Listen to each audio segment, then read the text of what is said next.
আসসালামু আলাইকুম। আমরা শুরু করেছিলাম আরিফ আজাদ ভাইয়ের লেখা প্যারাডক্সিক্যাল সাজিদ বইটি। তারই ধারাবাহিকতায় আজকে বইটির পরবর্তী অংশ পড়ব। শুরু করছি আজকের পর্বের শিরোনাম, স্রষ্টা কেন মন্দ কাজের দায় নেন না। শুরু করছি। মফিজুর রহমান স্যারের ক্লাস। স্যার হালকা পাতলা গরমের, বাতাস এলেই যেন ঢলে পড়বেন। খুবই খারাপ অবস্থা শরীরের। ভদ্রলোকের চেহারার চেয়ে চোখ দুটো অস্বাভাবিক রকম বড়। দেখলেই মনে হয় যেন বড় বড় সাইজের দুইটা জলপাই কেউ খোদাই করে বসিয়ে দিয়েছে। তবে ভদ্রলোক খুবই ভালো মানুষ। ওনার সমস্যা একটাই, ক্লাসে উনি যতটা না বায়োলজি পড়ান তার চেয়ে বেশি দর্শন চর্চা করেন। ধর্ম কোথা থেকে এলো, কবে থেকে মানুষ ধার্মিক হওয়া শুরু করলো, ধর্ম আদতে কী আর কী নয়, এসবই তার আগ্রহ ও আলোচনার কেন্দ্রবিন্দু। আজকে ওনার চতুর্থ ক্লাস, পড়াবেন analytical techniques and bio informatics. চতুর্থ সেমিস্টার এটা পড়ানো হয়। স্যার এসে প্রথমে বললেন, গুড মর্নিং গাইজ। সবাই সমস্বরে বলল, গুড মর্নিং স্যার। এরপর স্যার জিজ্ঞেস করলেন, সবাই কেমন আছো। স্যারের আরও একটি ভালো দিক হলো, উনি ক্লাসে এলে এভাবেই সবার কুশলাদি জিজ্ঞেস করেন। সাধারণত হায়ার লেভেলে যেটা সব শিক্ষক করেন না। তারা রোবটের মতো ক্লাসে আসেন, যন্ত্রের মতো করে লেকচার পড়িয়ে বেরিয়ে যান। সেদিক থেকে মফিজুর রহমান নামের এই ভদ্রলোক অনেকটা অন্যরকম।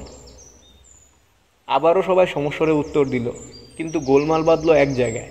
শিক্ষার্থীদের মধ্যে কয়েকজন উত্তর দিয়েছে এভাবে, আলহামদুলিল্লাহ ভালো। স্যার কপালের ভাঁজ একটু দীর্ঘ করে বললেন, আলহামদুলিল্লাহ ভালো বলেছ কে কে। অদ্ভুত প্রশ্ন, সবাই থতমত খেল। একটু আগেই বলেছি স্যার একটু অন্যরকম। প্রাইমারি লেভেলের টিচারদের মতো ক্লাসে এসে বিকট চিৎকার করে গুড মর্নিং বলেন। সবাই কেমন আছে জানতে চান। এখন আলহামদুলিল্লাহ বলার জন্য কি প্রাইমারি লেভেলের শিক্ষকদের মতো বেদ দিয়ে পেটাবেন নাকি? সাজিদের তখন তার প্রাইমারি স্কুলের শিক্ষক বাবুল চন্দ্র দাসের কথা মনে পড়ে গেল। এই লোকটা ক্লাসে কেউ দুটোর বেশি হাঁচি দিলেই বেদ দিয়ে আচ্ছা মতো পেটাতেন। ওনার কথা হলো, হাঁচির সর্বোচ্চ পরিমাণ হবে দুটোর বেশি হাঁচি দেওয়া মানে ইচ্ছে করেই বেয়াদবি করা। যাই হোক, বাবুল চন্দ্রের পাঠ তো কবেই চুকেছে, এবার মফিজ স্যারের হাতেই না গণপিটুনি খাওয়া লাগে। ক্লাসের সর্বমোট 7 জন দাঁড়ালো। এরা সবাই আলহামদুলিল্লাহ ভালো বলেছে। এরা হচ্ছে রাকিব, আদনান, জুনায়েদ, সাকিব, মরিয়ম, রীতা এবং সাজিদ। স্যার সবার চেহারাটা একটু ভালো মতো পরখ করে নিলেন। এরপর ফিক করে হেসে দিয়ে বললেন, বসো। সবাই বসলো। আজকে আর মনে হয় একাডেমিক পড়াশোনা হবে না। ঠিক তাই হলো। মফিজুর রহমান স্যার আদনানকে দাঁড় করালেন। বললেন, তুমিও বলেছিলে সেটা না? জি স্যার, আদনান উত্তর দিল। স্যার বললেন, আলহামদুলিল্লাহর অর্থ কি জানো? আদনান মনে হয় একটু ভয় পাচ্ছে। সে ঢোক গিলতে গিলতে বলল, জি স্যার, আলহামদুলিল্লাহ অর্থ হলো সকল প্রশংসা কেবল আল্লাহ তাআলার। স্যারও বললেন, সকল প্রশংসা কেবল আল্লাহ তাআলার। স্যার এই বাক্যটি দুবার উচ্চারণ করলেন। এরপর আদনানের দিকে তাকিয়ে বললেন, বসো। আদনান বসল। এবার স্যার রীতাকে দাঁড় করালেন।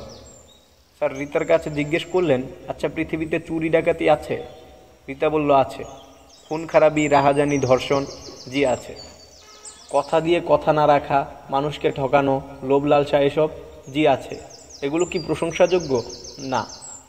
তাহলে মানুষ একটি ভালো কাজ করার পর তার সব প্রশংসা যদি আল্লাহর হয়, যখন মানুষ চুরি ডাকাতি করে, লোক ঠকায়, খুন খারাপি করে, ধর্ষণ করে, তখন সব মন্দের ক্রেডিট আল্লাহকে দেওয়া হয় না কেন?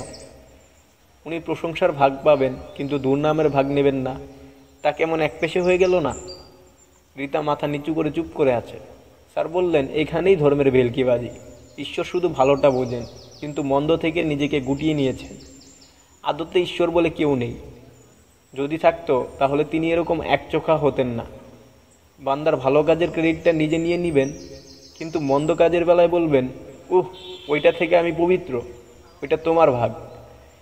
স্যারের কথা শুনে ক্লাসে যে কজন নাস্তিক আছে তারা হাততালি দেওয়া শুরু করলো। সাজিদের পাশে যে নাস্তিকটা বসেছে সে তো বলেই বসলো, মফিজ স্যার হলেন আমাদের বাংলার প্লেটো। স্যার ধর্ম আর স্রষ্টার অসারতা নিয়ে বলেই যাচ্ছেন। এবার সাজিদ দাঁড়ালো।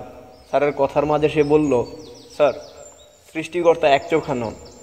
তিনি মানুষের ভালো কাজের ক্রেডিট নেন না। তিনি ততটুকুই নেন যতটুকু তিনি পাবেন। ঈশ্বর আছেন। স্যার সাজিদের দিকে একটু ভালোভাবে তাকালেন। বললেন, শিওর? জি। তাহলে মানুষের মন্দ কাজের জন্য কে দায়ী? মানুষই দায়ী। সাজিদ বলল, ভালো কাজের জন্য, তাও মানুষ। স্যার এবার চিৎকার করে বলে উঠলেন, এক্স্যাক্টলি, এটাই বলতে চাচ্ছি। ভালো মন্দ এসব মানুষেরই কাজ, সুতরাং এর সব ক্রেডিটই মানুষের। এখানে স্রষ্টার কোনো হাত নেই। তিনি এখান থেকে না প্রশংসা পেতে পারেন না তিরস্কার। সোজা কথায় স্রষ্টা বলতে কেউই নেই। ক্লাসে পিনপতন নীরবতা। সাজিদ বলল, মানুষের ভালো কাজের জন্য স্রষ্টা অবশ্যই প্রশংসা পাবেন, কারণ মানুষকে স্রষ্টা ভালো কাজ করার জন্য দুটো হাত দিয়েছেন, ভালো জিনিস দেখার জন্য দুটো চোখ দিয়েছেন, চিন্তা করার জন্য মস্তিষ্ক দিয়েছেন, দুটো পা দিয়েছেন। এসব কিছুই স্রষ্টার দান, তাই ভালো কাজের জন্য তিনি অবশ্যই প্রশংসা পাবেন। স্যার বললেন, এগুলো দিয়ে তো মানুষ খারাপ কাজও করে, তখন এর দায় স্রষ্টার নয়। তুমি খুব মজার মানুষ দেখছি, একই সাথে কিছুটা বোকাও বটে। সাজিদ বলল, স্যার, স্রষ্টা মানুষকে একটি স্বাধীন ইচ্ছা শক্তি দিয়েছেন। এটা দিয়ে সে নিজেই নিজের কাজ ঠিক করে নেয়, সে কি ভালো করবে নাকি মন্দ করবে। স্যার তিরস্কারের সুরে বললেন, ধর্মীয় কিতাবাদের কথা বাদ দাও, come to the point and be logical. Sir বললেন। সাজিদ বলল, স্যার, আমি কি উদাহরণ দিয়ে বোঝাতে পারি বিষয়টা? অবশ্যই, স্যার বললেন। সাজিদ বলতে শুরু করলো, ধরুন খুব গভীর সাগরে একটা জাহাজ ডুবে গেল। ধরুন সেটা বারমুডা ট্রায়াঙ্গেল। কোনো ডুবুরি সেখানে ডুব দিয়ে জাহাজের মানুষগুলোকে উদ্ধার করতে পারছে না। বারমুডা ট্রায়াঙ্গেলও তো নয়ই। এই মুহূর্তে ধরুন সেখানে আপনার আবির্ভাব ঘটল। আপনি সবাইকে বললেন, আমি এমন একটি যন্ত্র বানিয়ে দিতে পারি যেটা গায়ে লাগিয়ে যে কোনো মানুষ খুব সহজেই ডুবে যাওয়া জাহাজের মানুষগুলোকে উদ্ধার করতে পারবে, ডুবুরির কোনো রকম ক্ষতি হবে না। স্যার বললেন, তো ধরুন আপনি যন্ত্রটি তৎক্ষণাৎ বানালেন এবং একজন ডুবুরি সেই যন্ত্র গায়ে লাগিয়ে ডুবে যাওয়া মানুষগুলোকে উদ্ধার করতে সাগরে নেমে পড়ল। ক্লাসে তখন একদম পিনপতন নীরবতা, সবাই মুগ্ধ শ্রোতা, কারো চোখের পলকই যেন পড়ছে না। সাজিদ বলে যেতে লাগলো, ধরুন ডুবুরিটা ডুব দিয়ে ডুবে যাওয়া জাহাজে চলে গেল, সেখানে গিয়ে দেখলো মানুষগুলো হাঁসফাঁস করছে। সে একে একে সবাইকে একটি করে অক্সিজেন সিলিন্ডার দিয়ে দিল, তাদেরকে একজন একজন করে উদ্ধার করতে লাগলো। স্যার বললেন, সাজিদ বলছে, ধরুন সব যাত্রীকে উদ্ধার করা শেষ, বাকি আছে মাত্র একজন। ডুবুরি যখন শেষ লোকটাকে উদ্ধার করতে গেল, তখন দেখলো এই লোকটাকে সে আগে থেকেই চেনে। এতটুকু বলে সাজিদ স্যারের কাছে প্রশ্ন করলো, স্যার, এরকম কি হতে পারে না? স্যার বললেন, অবশ্যই হতে পারে। লোকটা ডুবুরির আত্মীয় বা পরিচিত হয়ে যেতেই পারে, অস্বাভাবিক কিছু নয়। সাজিদ বলল, জি। ডুবুরি লোকটাকে চিনতে পারল। সে দেখলো এটা হচ্ছে তার চরম শত্রু। এই লোকের সাথে তার দীর্ঘদিনের বিরোধ চলছে। এরকম হতে পারে না স্যার? হ্যাঁ, হতে পারে। সাজিদ বলল, ধরুন ডুবুরির মধ্যে ব্যক্তিগত হিংসাবোধ জেগে উঠল। সে শত্রুতাবশত ঠিক করলো যে এই লোকটাকে সে বাঁচাবে না, কারণ লোকটা তার দীর্ঘদিনের শত্রু। সে এই চরম সুযোগে প্রতিশোধ পরায়ণ হয়ে উঠল। ধরুন ডুবুরি ওই লোকটাকে অক্সিজেনের সিলিন্ডার তো দিলই না, উল্টো উঠে আসার সময় লোকটার পেটে একটা জোরে লাথি দিয়ে এলো। ক্লাসে তখনও পিনপতন নীরবতা, সবাই সাজিদের দিকে একদৃষ্টিতে তাকিয়ে আছে। স্যার বললেন, তো তাতে কি প্রমাণ হয় সাজিদ? সাজিদ স্যারের দিকে ফিরে বলল, let me finish my beloved sir. Okay, you are permitted, carry on, sir বললেন। সাজিদ এবার প্রশ্ন করল, স্যার বলুন তো, এই যে এতগুলো ডুবে যাওয়া মানুষগুলোকে ডুবুরিটা উদ্ধার করে আনলো, এর জন্য আপনি নিজে কি কোনো ক্রেডিট পাবেন? স্যার বললেন, অবশ্যই আমি ক্রেডিট পাবো, কারণ আমি যদি ওই বিশেষ যন্ত্রটি না বানিয়ে দিতাম তাহলে তো ওই লোকগুলোর কেউই বাঁচত না। সাজিদ বলল, একদম ঠিক স্যার, আপনি অবশ্যই এর জন্য ক্রেডিট পাবেন। কিন্তু পরবর্তী ব্যাপার হচ্ছে, ডুবুরি সবাইকে উদ্ধার করলেও একজন লোককে সে শত্রুতাবশত উদ্ধার না করে মৃত্যুকোপে ফেলে রেখে এসেছে।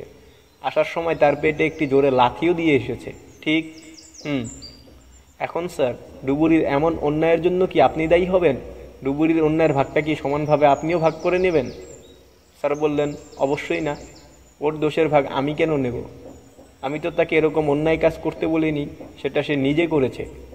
সুতরাং এর পুরো দায়ভার তাকেই বহন করতে হবে। সাজিদ এবার হাসলো, হেসে বলল, স্যার, ঠিক একইভাবে আল্লাহ তাআলা মানুষকে সৃষ্টি করেছেন।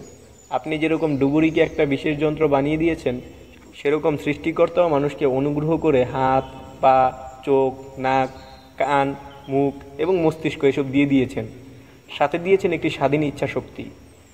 এখন এসব ব্যবহার করে সে যদি কোনো ভালো কাজ করে, তবে তার ক্রেডিট স্রষ্টাও পাবেন। ঠিক যেরকম বিশেষ যন্ত্রটি বানিয়ে আপনি ক্রেডিট পাচ্ছেন, আবার সে মানুষ যদি এগুলো ব্যবহার করে কোনো খারাপ কাজ করে, গর্জিত কাজ করে, তাহলে এর দায়ভার স্রষ্টা নেবেন না। যেরকম ডুবুরির ওই অন্যায়ের দায় আপনার উপর বর্তায় না। আমি কি বোঝাতে পেরেছি স্যার? ক্লাসে এতক্ষণ ধরে পিনপতন নীরবতা বিরাজ করছিল। এবার ক্লাসের আস্তিকেরা মিলে একসাথে জোরে জোরে হাততালি দেওয়া শুরু করলো। স্যারের জবাবের আশায় সাজিদ স্যারের দিকে তাকিয়ে আছে। স্যার বললেন, আই গট দ্য পয়েন্ট। এই বলে স্যার সেদিনের মতো ক্লাস শেষ করে চলে যান। সমাপ্ত।